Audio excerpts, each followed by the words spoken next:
And this is the big interview. My name is Roslyn Felly, and today we promised to pull the man himself here, and he's here. The man who is changing the narrative at NLA. His name, Honorable Sammi Awuku. Welcome. Thank you, Roslyn. I didn't know I had honorable attached to my name. I had to. I prefer to be called Sammi Awuku. I added it because of the future. Okay, Sammi Awuku. All right. Welcome, though. Thank you. And thank you for being here. Good to see you. Good to see you, too. A sister I haven't seen in a long while. That's very true. Very, very true. This is that Gomba proverb that when it gets well for your family member, be it a sister or brother, and the person doesn't even allow that prosperity to trickle down to you, don't worry, a day will come, you all go for a wedding or an outdoor program. And the perfume he will use or she will use, when you get into public with them, those all of you are smelling nice. so I'm getting part of the perfume, right? No, I'm getting part of it. Well, today we want to get to know a bit about you. You have been at the NLA for the past 1 year. Exactly. Now, we know when you were going there, some Christians actually did stand up and they did say, don't go for it. But you still went for it. As a Christian, people felt that you were not being a true Christian. What do you think about it? That's a very interesting start to the conversation, but it's a good one. Coming a day after Sabbath, which is Sunday. Unfortunately for me, those who authored, edited, and published that particular piece of propaganda and release, up to date, the Assemblies of God Church Ghana, we've never been able to trace the names of these people in the church register. The phone number that was even used to sign off, you know, it's been off for the past 1 year. So I get the impression that it was a figment of somebody's own imagination. That notwithstanding, I believe that this is a national asset, a strategic national asset. Some of the key drivers at the NLA happen to be even church elders and people from various faiths. If you even go to many parts of the sub-region, in terms of the heads of the lottery bodies, especially within the Francophone, and for that matter, West Africa, 98% of them are practicing Muslims, the Director-Generals. Just for 4 names I can even mention, you know, the head of the Niger lottery body is a Muslim. Right. The head of the Nigerian lottery body is a Muslim. The head of the Ivorian lottery body is a Muslim. The head of the Senegalese Muslim body is Senegalese lottery body is a Muslim. So it moves beyond faith, especially when you are managing things in the supreme interest of the state. For me, my biggest motivation was simple. Go there, change the narrative, as you said. And as to whether the narrative is changing or has changed, I leave that for posterity. But one thing that I'm clear in my mind is, when you, on Sundays, during the time for offertory, nobody is able to tell where the money is coming from. It could be from proceeds of even robbery. But it happens to be in the offering bowl. It has to do with the purity of heart and how you're well driven. If I have set up a lottery company, then for me, it would then be inconsistent with the doctrines of the church or the faith that I mean. But when it has to do with managing a state institution and with their focus on raising funds or proceeds from lottery to support national development, that doesn't run into conflict with my faith at all. All right. Now, I just want to do a follow-up question with what you just said. With regards to if you had set up your own lottery company, then it will be in conflict with your faith. Right? Now, we are a Christian faith because we, in Ghana, we know that majority are Christians. And if you were setting up this company, you would definitely set it up to support your generation, which is also good. Now, they have set it, the country has set it up to support the country. The country has set it up to regulate the proceeds from this industry. Not the country has set it up. Wouldn't you have also set it up to regulate the proceeds to your family? Well, you cannot be a regulator if you're a private person. Okay. You're a regulator because it's a state institution. Your family finances you Even if you go to some of these bottling companies, with the greatest of respect, let's say Guinness Ghana or Diageo, ABL, that's Accra Brewery and the rest. I'm not too sure you are telling me that the people who work there are pagans. These are definitely, or atheists. These are definitely people of practicing faith. So I always struggle to look at it from that lens. But what I probably will focus on is how the person is also performing his duties there, and how it does not conflict with his own self-beliefs and the very things that the person holds dear to. Right. 1 year on, some challenges you faced? Well, you put leaders there to also deal with challenges at the institutions, and it's a cocktail. Just like you have in a salad bowl, you have lettuce, you have cabbage, you have this, you have that, but there will have to be a whipping cream, a cream there to get everything together, and that's definitely the issue of leadership. And for me, being there 1 year, when I got in there, was quite they had their own challenges, and this was an organization that I thought that they could do better than what they were doing. If you compare them to their other colleagues within the sub-region, where people make millions of dollars on a daily basis, the NLA was still struggling to make even $70,000 or so a day, while their colleagues were making $1.8 million a day, $3 million a day. What was the reason? A multiplicity of factors. One, the people there, the staff there must be in tune with the vision of leadership. Again, you also need to have that industrial harmony that will also bring out the best from the very people who are working there. Then again, you also need to cut down on waste and also seal quite a number of the loopholes. You cannot finish it in totality, because you live in a country where when laws are being passed, instead of people being eager to read what the law entails, they are eager to find out what are the loopholes in the law. So you cannot completely seal them. So these factors, and again, the NLA too, they had a very conservative mentality of not really being out there in terms of advertisement, in terms of promotions, in terms of being visible, brand visibility and all. So we needed to change the narrative. But first of all, it needed to start from the staff. They are your biggest marketers and they are your biggest ambassadors. And without any disrespect to them, it was an organization, or it is an organization where people are judged by the very regime that brought them, not the very ideas that they bring to the table. So it was a cyclical thing, that you have people who were brought in during the NDC time. So once it was their government, they ensured, whether deliberately or not, to poison the atmosphere and ensure that those who came in there during the NPP time previously were either sidelined or made sure that they absolutely played no role in the forward movement of the organization. Fast forward, you think they tried to set them up to make them fail as well? Well, the public sector is in such a way that you cannot choose the people you want to work with, but you have to manage the people you work with. Then fast forward, you have an NPP administration, and so those who had been sidelined and had felt, the pinch of being left to watch from the sidelines will also definitely poison the atmosphere and ensure that the new leadership will not deal with elements perceived to be NDC or those who came in during the NDC time. So it was cyclical. But I think my first appearance before the staff and at the staff there of management and staff, I was brutally frank from day one that, look, Rosalind, I am not neutral. I've been a deputy communications director of a political party. I've been youth leader of a political party. I've been national organizer of a political party.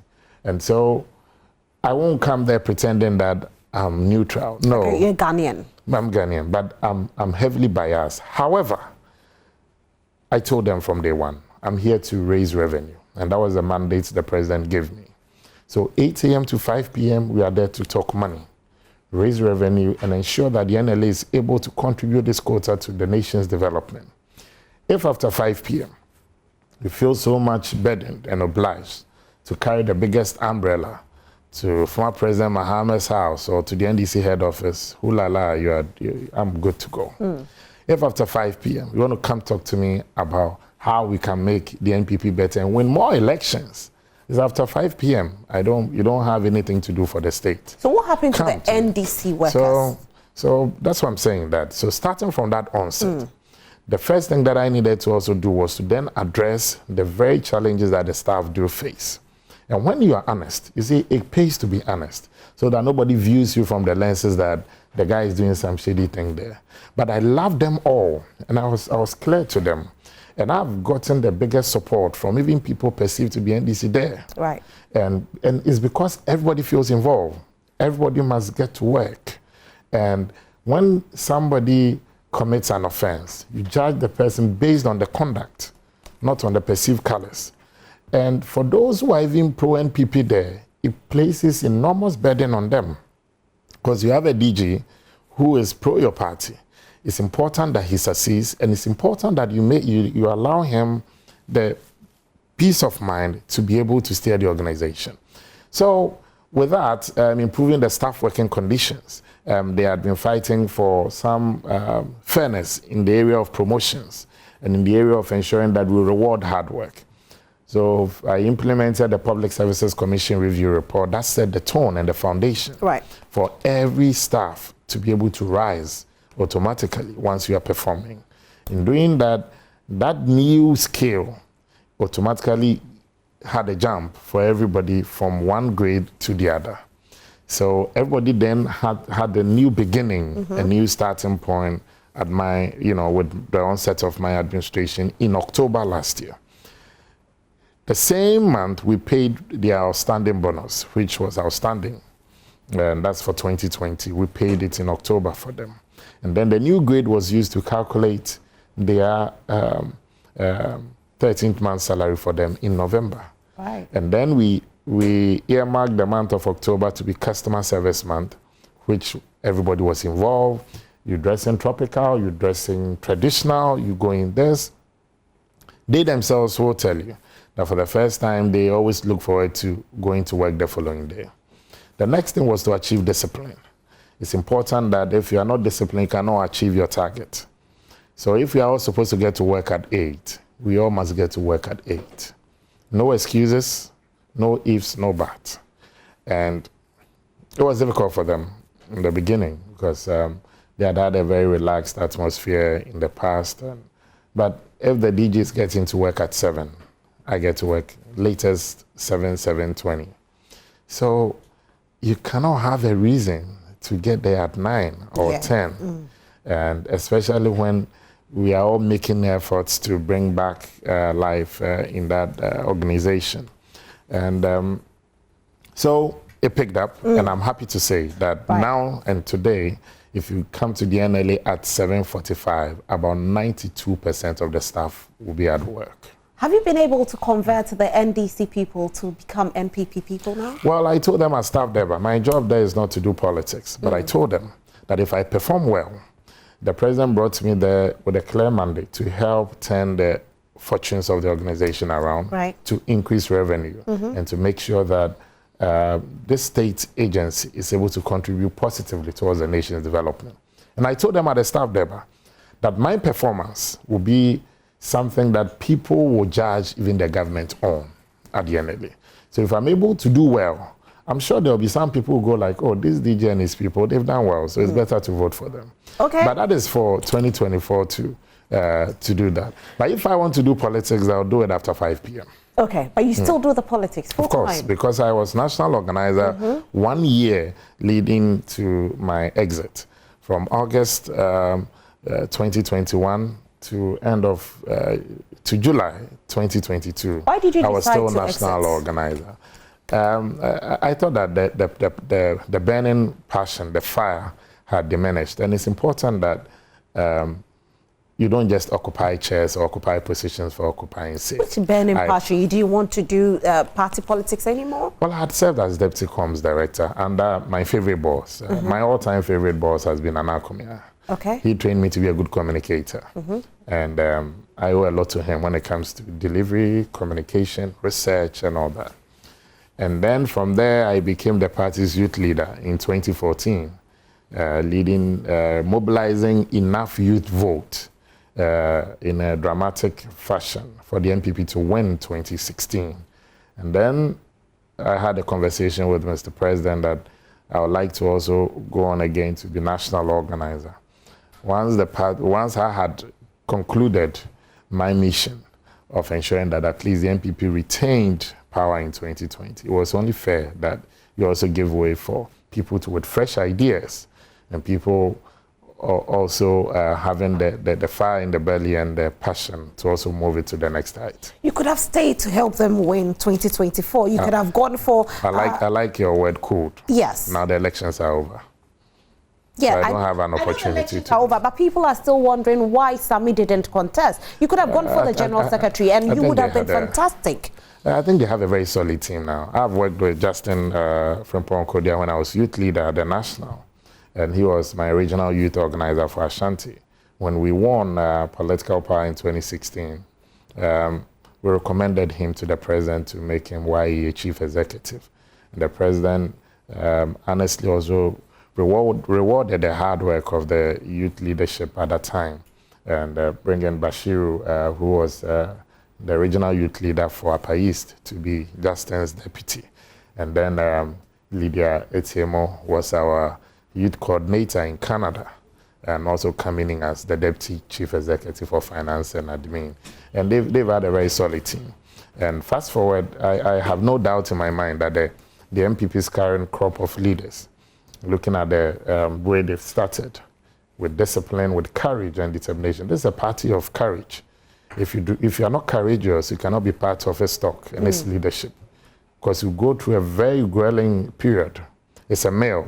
Okay. And so no, I haven't seen any NPP leadership scared of propaganda. So when I see some of these, sometimes these... You think most of them are propaganda? No, so I haven't seen any NPP leadership or leader who bows to propaganda or some of these... you think most of the stories out there are propaganda-based? Well, I think especially those targeting personalities and sometimes the distorted facts and stories. And it's like that. It cuts across board when we say it does. I mean, so no, one thing that if you're a politician, you should never be afraid of is elections and negative stories, because it is part of the process. You wish that you always get the very best of reportage, but not everybody should like you. Even when everybody likes you, is a negative. Okay. If you go to the Christian Bible, not everybody should like you. Not everybody should like you. Talking about that, and he never promised us an easy journey. Very true. But he now, promised us that what you have done for the NLA is fantastic. Like I said, you're changing the narrative. However, we have a lot of celebrities out there who are very, very worried about the fact that they are not allowed to endorse betting. What do you have to say about it? I think it's the next thing that we'll be looking at, because I watch. Don't let me advertise anymore, but I watch some of these foreign channels sometimes when it comes to football and sports, and you can see some of these celebs endorsing some of these games and the gaming, the betting, the raffles and all that. But here it looks like they are not able to do that. I really would love to seek some counsel from our legal department and that of the Attorney General to see whether from the NLA's perspective, because mind you, if you take the FDA, that's another regulatory body in the space of food, in the space of drugs. So they are able to also pull the brakes when it comes to celebrity endorsements of some of these the alcoholic beverages. And if you take the Gaming Commission, that's also another regulatory body, let me put it that way. So NLA too is a regulatory body. So we need to have that understanding and clarity. And we wanted to take it phase by phase. Now that we're done with that of the characters disagreement with Gaming Commission, we'd like to also seek the advice of the Attorney General to see if the NLA, we can enter into that space of getting some of the brand ambassadors and our colleagues in the industry of sports, entertainment and all, to also do some brand endorsement as well. Right. I have some questions coming in from social media. This is coming in from my colleague Nathaniel Atto, and he's saying many people are using WhatsApp platforms and fake IDs to pursue what they call leaked numbers. How are you going to deal with this? Well, I think it's a very good question. And the NLA, together with the National Signals Bureau and the National Security, we've mounted some serious operations and suits across the country. It's yielded results where you've had tens of people standing trial.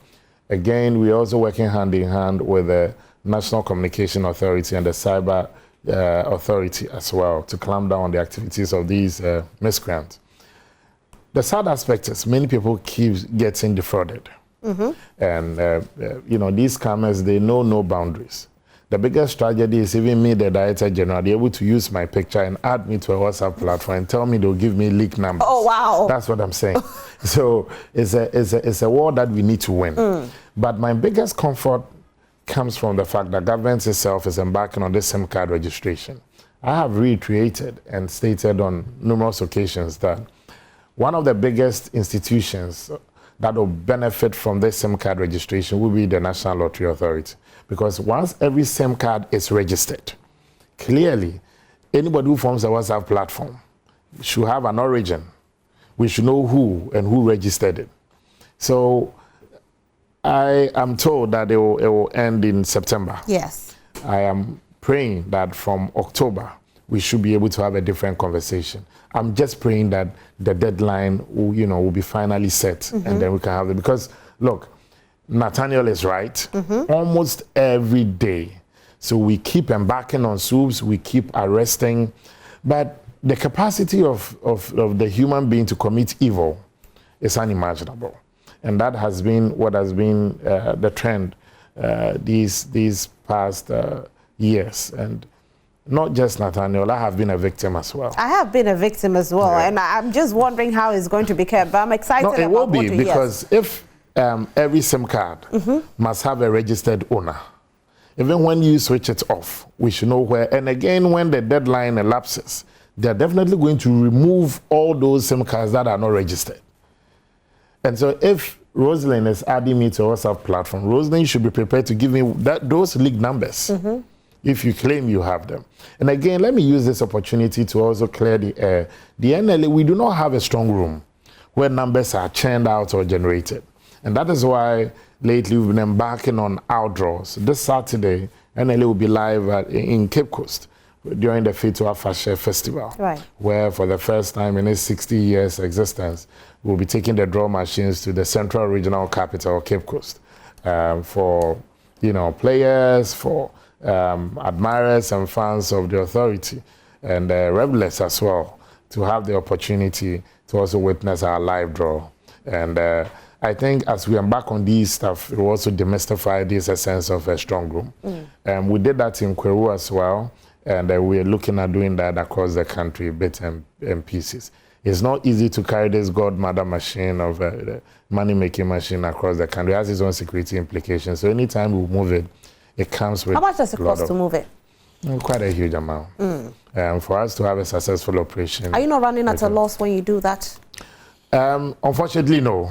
Okay. When we tried it in Kweru, without going in, too much into details, the NLA hit in excess of $1 million live in Kweru. Right. So you're making a lot of money for NLA then? Well, our act is clear that whatever we make, we should pay ourselves. We are not paid by a controller. We should pay ourselves, pay our operational costs, pay our wins, and then also contribute towards good causes, and then also pay into the consolidated fund. We had a bed whispered to us, my production team, that you didn't take salary for 1 year. Is this true? For now, yes. Why? Okay, so I was going through the Public Services Commission processes. Of course, there was the offer from the board to be taking those allowances and salary, awaiting the Public Services Commission. But I felt that if the President's letter was clear that the board should regularize the appointment in consultation with the Public Services Commission, I also wanted to see to it that to whom much is given, much is expected, and go through the process. That notwithstanding, it's not money that I'm going to take back, but it's money that I want to sit down with the NLA's Good Causes Foundation to do something for some children elsewhere or towards a good cause. Bless you for that. The people call you the people's Awuku. The people want you. Do you have presidential ambitions? Not as I sit here. Not as it is here. I don't think that I have the capacity yet. Should we expect you? So let me go should we expect you to contest the seat of parliamentary? Everything is on the table, and being brutally frank, it's an idea that people have also spoken to me about. It sounds interesting, but it's not conclusive. Okay. And it sounds interesting. You're still praying about it? We're consulting. You know, taking political decisions comes with its own stakeholder engagement. But my biggest priority will be to see the NPP doing well and to win political power again. If I have to be an assistant to Rosalind on her show to make sure that my party wins, that for me is the biggest preoccupation. For now, as I sit here, if the party opens nominations, and that time I feel that I have the energy, the love, the passion for it, we can consider it. But as I sit here, it's not conclusive. Do you think the party can break the 8? I think so. You know, the NPP has defied several odds in the just ended elections. And I keep telling people that first, it was a party reputed to know how to rule, not how to win elections. And then they were able to defeat that accession, was able to now win and able to rule and govern. So there's been this trend since 1996, 92, 96, where people said that anytime a democratic government is elected in the United States, the biggest opposition in Ghana, the NDC also gets to also win the general election. So you had Bill Clinton's period, you had Jerry Rawlings' period. Then in 2008, 2001, you had John Ajay Kufuor coming in. You had a Republican administration too in the U.S. led by George Walter Bush for the 8 years. Then in 2008, you had the Republicans exiting, and then you had Barack Obama coming in. You had the NDC also coming in from. So analysts and those who do this trend analysis were saying that once Trump had lost in the United States, there was no way a center-right administration was going to win here. Mind you, both the NPP, the Republican Party, the Conservative Party, the CDU in Germany, they belong to one global union called the IDU, International Democrats Union. And so people do these permutations. Interestingly, you have the Republicans losing, but the NPP winning. You've had a president who won more constituencies than his members of parliament in Ghana today. So the NPP, for me, we should be able to state our narrative right. But wasn't that worrying? Because for a president, if you are winning, then you should win the parliamentary as well. So that tells you that the people are not too happy with how it also shows you the strength of the candidate. Okay, but we are not having the same candidate in the next But you're obviously not going to also have the same candidates for parliamentary. There are definitely going to be some changes here and there.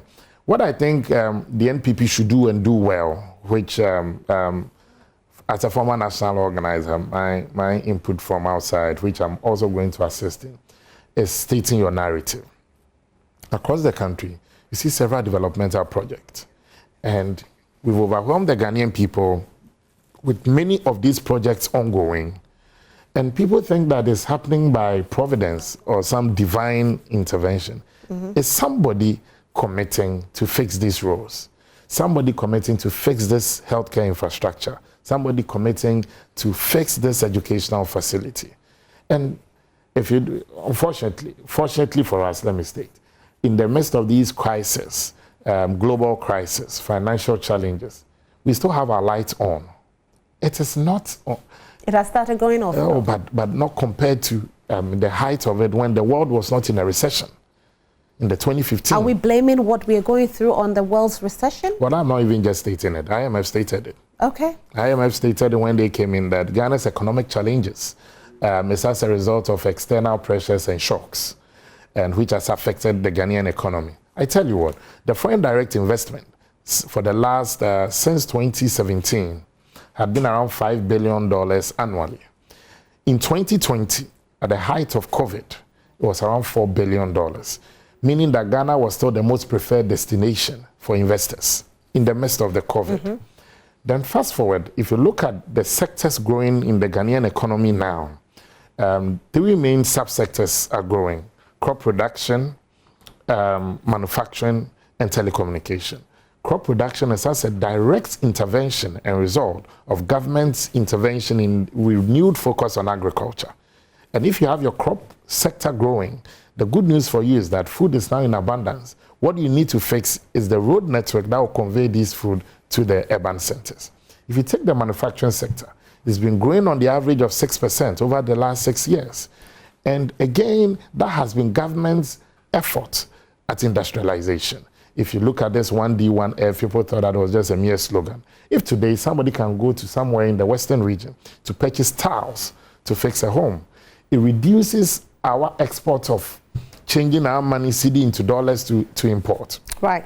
Again, just before I conclude, if you look at the telecom sector, the communications, digitalization, and telecom sector has been one of the brainchild of the vice president. And he's been championing this digitalization. If you go to DVLA today, your waiting time is reduced. That human intervention of waiting, paying Guru boys doing this has substantially reduced. If you want your passport, it's now more of a digital process. This Ghana card matter. So it hasn't been because of a miracle. It's been because people have thought through policies and it's now yielding the needed dividends. And just before you come, just a second, right. Rosalind. In the year 2020, if you look at the report, over 190 countries in the world, and according to the ratings, and also from the IMF and all, about only 37 of them, of these 190 countries, recorded positive growth. And out of this 37, Ghana was one of them. Out of this 37. So when people talk of a collapsed economy, I struggle to understand. A collapsed economy is an economy that has been growing negatively over some time. Since 1983, Ghana has not recorded a negative growth. Right. And even though Ghana's growth was 0.27 in 2020, Ghana rebound to over 5% growth in 2021. So the problem here is the talk. Yeah. We understand the talk, but it's what we feel. Exactly. The people are not feeling it. If we are talking about it, we are telling us that we can do this. There's abundance of food. There's this, there's that. Yes. The people are not feeling it. Yeah. Where is the food on the table? So that is what the people need. Where is the food that we can afford? That is what the people need. Where is our city strengthening? I don't want to pretend that Hakuna Matata. Meaning no worries. Not at all. Every country in the world, currently, as we sit here, is feeling the pinch at the pump. Apart from the Russian ruble that stabilized in the midst of this war. Why? Because they back their currency with gold. And I'm happy that His Excellency, the Vice President and the team, together with the Bank of Ghana, are also now deliberately going along this path. President, times are tough across the world. If for the first time, others are better? Because if we are telling us that our currency, we are hearing that our currency is one of the, it's actually like the worst aside Sri Lanka. The cedi took a serious hit over the last 3 weeks. Exactly. But the cedi is expected to regain its strength down this week. And why? Because, look, two main factors contributed to the city's worsening situation over the last 3 weeks. One of them was the federal discount rate increase, which we call policy rate. And the Americans decided to increase their the federal discount rate, and that's what we call policy rate, by over 1.something%. Meaning that many investors felt that it was the best time for them to now repatriate their money and invest in the American economy. And then the activities of speculators. Speculators also ensure that once the cedi strength is diminishing, I quickly will have to change my cedi into dollars. So this panic and all that also contributed significantly. Right. But now with the Bank of Ghana also increasing its policy rate from 19 to 22%, you realize that clearly you see that the cedi will begin to stabilize a bit, and then as they keep purchasing this gold to back the currency, it's expected that the cedi will stabilize. That notwithstanding, I am not under any illusion and pretending for a moment that times are not tough. You see household income diminishing because of the interest rates and all. However, if you have a government not doing anything about it, then that makes it more suicidal. But when you see policy interventions and the activities of government also ensuring that, look, we are all in extraordinary times, how do we hold each other together? And also looking at, look, for the first time in 40 years, America's inflation soared. For the first time in 30 years, the UK's inflation moved from 2-3% to over 10%. So are we seeing the same? We have seen the inflation gone up. Yes, are we going to see our inflation drop anytime soon? And I trust the managers of this economy so much. Why? Because in 2017, when the current managers of the economy, the NPP administration came in, Ghana was under an IMF economy. Maybe people do not know. But in spite of all that, they managed the resources of the country to ensure that, one, you had your free SHS. Two, you had your implementation of this one village, one dam. This your one district, one factory. All these policy intervention, payments of the teacher, nursing training allowance, all under an IMF economy. We did well in 2017, did well in 2018, did well in 2019. Then there was a breach of common sense in Wuhan, in the far east of China. And then somebody sitting at Mamobi who had absolutely no clue how Wuhan looks like gets to feel and see the untold hardship. And so clearly I am convinced that if I can trust these same managers of the economy to drive us out of it, my belief is unshaken at all. We are still struggling out of it. We are That's why I'm saying that I am not even pretending at all. The NPP overpromised then, because we were promised that in 2020 when we were going to vote, we were promised that things were going to get better. In 2022 things have gotten worse. Were we overpromised? In 2020 we were confident that things were going to get better. And then again, you also had a government that in the midst of this crisis that we had with just COVID, you had us, the government supporting us with the water, with the electricity and all that. Then in 2022, through no fault of us as developing countries, another senseless war breaks out in the region of Europe. And people didn't even know that Ukraine was one of the world's largest producer and exporter of grains. These are staples you're talking about. Also distorting and disrupting the global food chain. This war has also caused more tremendous damage to the weakening and the worsening economic situation that the world was experiencing. It's affected greatly the issues of fuel and oil, crude across the world, that of fertilizer across the world, and that of grains and food chain. So it cannot be somebody's doing that deliberately I need to see my people suffer. But when I see government also now cutting down on its own expenditure, it gives me hope. And it is no fluke at all that you begin to still have the Ghanaian people today on any random sampling still believing that things will get better under this administration. Talking about the government cutting down on its expenditure, should we expect the government to the government size to be cut down as well? Well, I think we've already cut down the government size in post-2020. So it's okay? What we are is okay? Looking at the inflation in recent times. The coach is the president. And I think if at any point in time he feels that he must reshuffle his cards or drop some few cards, that's no problem. If the president feels that even we take this organization, maybe the DG, we have to make sure that instead of having a DG there, you only have a director there acting to bring down the cost. One, he's the coach. But what I'm saying is, at any point in time, when at least he looks into the crystal ball and this is the best option and decisions to take, he's more privy to information than any Ghanaian citizen. Because on daily basis, he gets his briefing from security, from intelligence, from this, from that. And so if he says that I think Roslyn will do better, maybe at this sector, we need to grant him that. The people gave him a mandate to manage the Ghanaian people, its affairs, its resources and revenue for the 4-year period. Talking about that, I have a message coming in from my colleague Emmanuel Kranting, and it reads, the British High Commissioner to Ghana, Harriet Thompson, for instance, has said it's time to cut down the cost of government operations.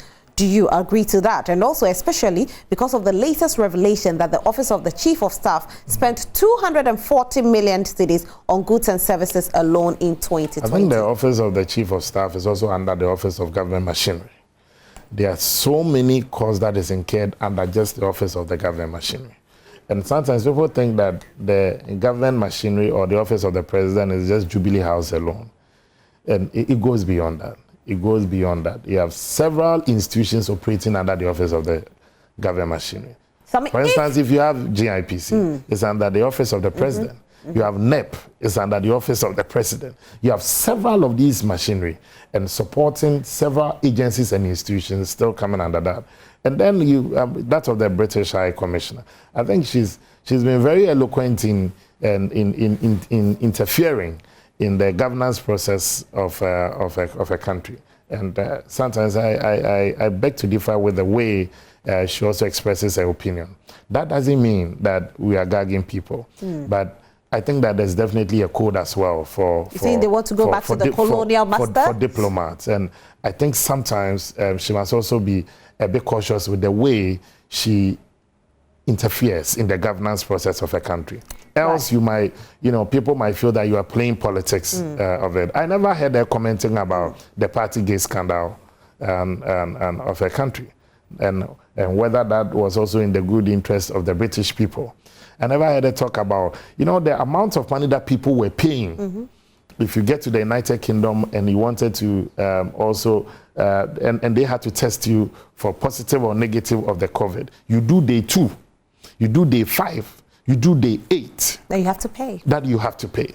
I never heard Madame Diplomat also talking about that. So once she begins to also express these opinions, they are good. But it's important that she also becomes very balanced in what is also happening back home in her country. Right. She's talking about cutting down on costs, which I also find very interesting, which is so good. So do you disagree with her? In the midst of this, UK is also investing more in ammunition to support Ukraine, to the detriment of the British people, and how they are also feeling the pinch. For the first time in the United Kingdom, you have had eggs, the cost of eggs, cost of bread, cost of milk going up. So they need to also cut down the cost there in the UK. We agree, we'll cut down the cost here. But as she becomes very eloquent in also interfering and expressing her opinions gladly on issues of Ghana's interest, I know that she also loves her home best. She can place a phone call to London today and find out what the situation is. Well, there's some messages coming on Facebook. People seem to love you, the People's Awuku. Abu Bakari Afasko says, eloquent articulated. In fact, a leader our generation needs. E.T. Mensa says, God bless you for changing the face of NLA. Kwasa Tech says, good man, God bless you, father of all. Abdul Jalil Sonyani says, good morning, Joy Prime and my hardworking couple. In fact, couple is an asset to this, our dear nation. May the Almighty God bless him for us. Watching you live from Sonyali Tamale. I hope I got the name right. Good morning, Madam Host. Honorable Sammi Awuku is doing a fantastic job at the NLA. He has been in support of the youth. NPP need more of his caliber in our party. By Obing Roxon, former TESCOM president from University of Ghana, Accra City campus. Okay, like I said, the people love you. So let me take you back to NLA because this is what we need. Tell us about the ALA. Okay, so there's a continental body called the African Lottery Association, and the National Lottery Authority, by its very operation, is supposed to be part of it as well. The NLA was part of this continental body until for one reason or the other, we were kicked out. But in February this year, we reunited with the continental body, and the NLA has been accepted into the African Lottery Association. Again, for the first time, we've been given the right to host the Conference on Responsible Gaming by the African Lottery Association. And that will take place on between the 7th and the 10th of December. Here in Accra, and it also will coincide with the NLA at 60. It will be 60 years of impacting through games. It will be 60 years of development through games, and it will be 60 years of turning the fortunes of people around. The NLA will be 60 years next month, actually, the month of September, ending of September 29th. So we have some great activities coming our way? Yes, but we'll only launch the NLA at 60 end of September. Okay. But the actual celebration is between the 7th and the 10th of December, where on the 9th of December, His Excellency, the President of our nation, will also grace the occasion for us as the special guest of honor. We also will have in attendance about Director-Generals and lottery bodies from almost 15 countries across the continent of Africa. We're expecting delegation from the WLA, World Lottery Association, as well. Before the December, the NLA will use the month of October to mark the Customer Service Month, and we'll use the month of November to mark the Good Causes Month, where we are expected to also commission several of these projects that we've supported within these past few months. So we are excited. We are happy that this song of Diana Hamilton will surely come to pass. Adam, right? Adam. We've been through a lot, but grace sustained us. The NLA's life is now a testimony. So the essence of our praise I like how I'll let you sing that song before we end, but no, I can't sing it full. I have a hoarse voice. We'll try it. There are two things I don't do. Singing and dancing. So I tap my feet, but once in a while, when I get to sing, then that means I've been moved by the Spirit to sing. So should we get the Spirit to move you? Well, I think that every morning I listen to 3 songs. Okay. I'm not being biased, but before I leave home, 3 songs I don't miss every morning. It's become religious for me and it's become spiritual. So one of them is MOG's song, Be Lifted. Oh, be lifted. Yes. Okay. Above all other gods. Then the second one is Breathe. What's the name? Is it Oyekan doing something? Okay, Dunsin, Oyekan. Dunsin, yes. Oyekan. So then the third one, I end is Adom. Then I exit. Every morning. Wow. I love them. And at least it gives you a good start. Okay, and you don't want to sing a little bit? I'm not your typical example of the praying type. But I think these 3 songs gives me a good start. And with the purity of heart, you step out. But I love them. But I was trying to get you to sing, but it looks like anytime I try to get you to sing, you take it away. Okay. Lord, the essence of my praise is centered on your grace.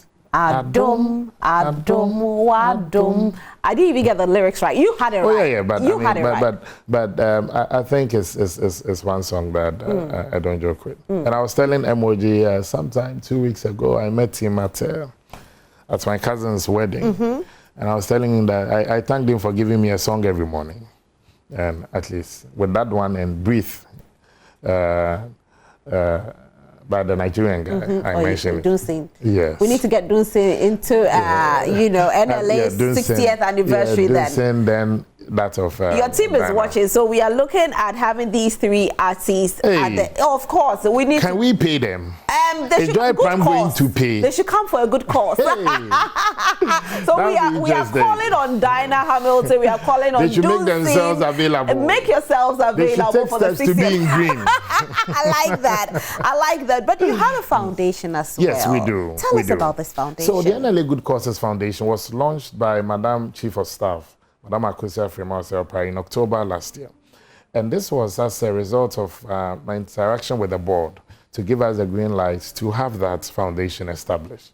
And it was also after several visits I had made to Ivory Coast, where in every town that I visited with the Director-General, to either commission a maternity ward or a borehole project, mechanized borehole project, or renovation of a classroom block.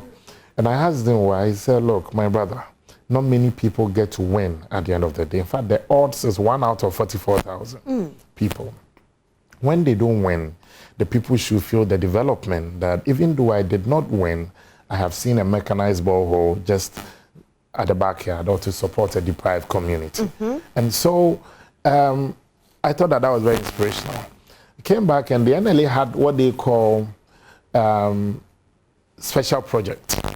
The NLA had named their special project, but they had not been able to do much with the special project in terms of its visibility. So we got clearance from the board, and the board, chaired by His Eminence Francis Tobenyono, the board chairman, together with a distinguished team of board members, Madame Joanna Ada representing the President, the Director of State Protocol, the Honorable Madon, and then we have the Honorable Dr. John Kuma representing the Finance Minister, and then also the Foundation Solicitor General, Madam Helen Akpeneziwu. And they saw reason in the position that I was also advancing. They gave us the green light, Madam Chief of Staff, then launched the Good Causes Foundation together with the Caritas Foundation. And I'll come to the Caritas in a bit, because there's a nexus. There's a convergent point, and why we bring the Caritas closer to the Good Causes. So we launched the Good Causes Foundation, and it was also in fulfillment of the NLA's Act 722, that the NLA, in conjunction with the Minister for Finance, our mother ministry is the Ministry for Finance. So in conjunction with the Minister for Finance, in consultation with the Minister for Finance, we'll have a special lottery targeted at corporate Ghana and corporate entities, third-party promotions and all. But when the NLA, the proceeds that we will accrue from this third-party engagement, the NLA is obliged by the Act 722 to use its share of the revenue to invest in good causes. Right. And the Act defines the good causes to be supporting the physically, the mentally afflicted, so the physically and the mentally afflicted, the poor, the vulnerable, the destitute, the orphans, and the widows. Right. So whilst you're doing this, you are fulfilling the mandate of your Act 722. And so clearly, management also were excited about it, and we had to put ourselves in readiness. We have touched many foundations, we have many orphans and widows. During the Christmas Cheer Project, we're across the country supporting widows, orphans, the poor. Then the NLA, sometime early this year or so, were in Joapa to help a mental facility to put together and to build for them a washroom and support them with other items. Again, if you look at the aged in Accra, we fed them in Tema. The Accra Rehabilitation Center, we've also had collaboration with them and supported them. If you go to the Senior Correctional Center in Accra, around the Roman Ridge, they call it the Bostal Institute. We've built a correctional, a smart lab for them. Where with state-of-the-art facilities, they learn robotics and all, iPads and laptops and all. Again, if you also go to many of these communities, we are currently digging mechanized boreholes for them, which many of them in collaboration with members of parliament across the country. Honorable, you should expect the people to call on you very soon. Unfortunately, the revenue is not much, but the little we get, we share with the people. You should know that people are going to call on you to be a president one day with all the good that you are doing. But today is your sister's birthday. Yes, so I want to, you want to wish her happy birthday? I want to wish my sister, she's the one I come after. Yes. Mavis Leonard, I wish, I call her Mambi, you know, a very dear sister of mine. She still struggles to understand me. So, Mami, on this day of yours, I wish you a happy birthday. My love is with you. Is with you. And you know her husband is also... You know we are besties forever. So. Forever and ever. And her husband is wishing her as well. Her husband says, Mavis, I'm very grateful and humble to God for your life. You make marriage a desire for a man. You are an amazing wife, a friend, a business partner. Wish God's grace, mercy, and extra favor for you. I love you for myself and your children, Ohiniwa, Trejon, and Trevon Leonard. So happy is birthday. he trying to escape a renewal of their fantastic time? Maybe it will happen. Honorable, thank you so much. We need to resign it. But let me wish her well and wishing all the blessings that comes with the new age. And I ask for two things, especially in this difficult situation across the world. I ask for two things: for her long life and good health. Amen. And once you have that, you should be good to go. Amen to that. And then also finally to you and your team, we are most grateful. It hasn't been easy pulling us here. At all. My dedicated corporate affairs team, they're always upset when I have to get in late as well. To Judith, head of corporate affairs, to Kesewa, head of internal communications, and Goodfellow, our public relations manager. They should manage me small. I know it's not easy. It go be. But we hope to have your draws live on Joy Prime very soon. So let's initiate that conversation. I think it's a conversation we can have. We've had this conversation before. Right. So in your previous job. Yes. So let's finalize it on Joy Prime. So I think it's something we can look at. I mean, not even just Joy Prime, but within the multimedia setting. Right. Since it cannot be called the same place. But I think it will be good for us to have that conversation. Thanks so much. And to the viewers and to all those who made time to watch me, the assistant host, we say thank you. And please, there's no fake numbers. We have no league numbers. The draws are genuine and live. And meet you in Cape Coast Fit to our fashion. Thank you. Thank you so much for being here. We are very, very grateful. My producer wants numbers. There are no fake numbers, producer. Now, me cry, I want some. I've been speaking to Sammi Awuku, who is the Director-General for NLA. You've gotten to know everything about him. Well, he says to you that he doesn't have presidential ambitions yet.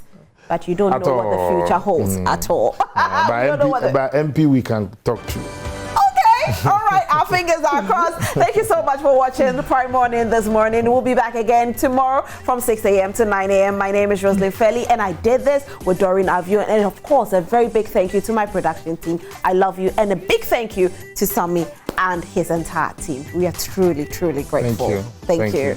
All right, enjoy the rest of your day. Bye.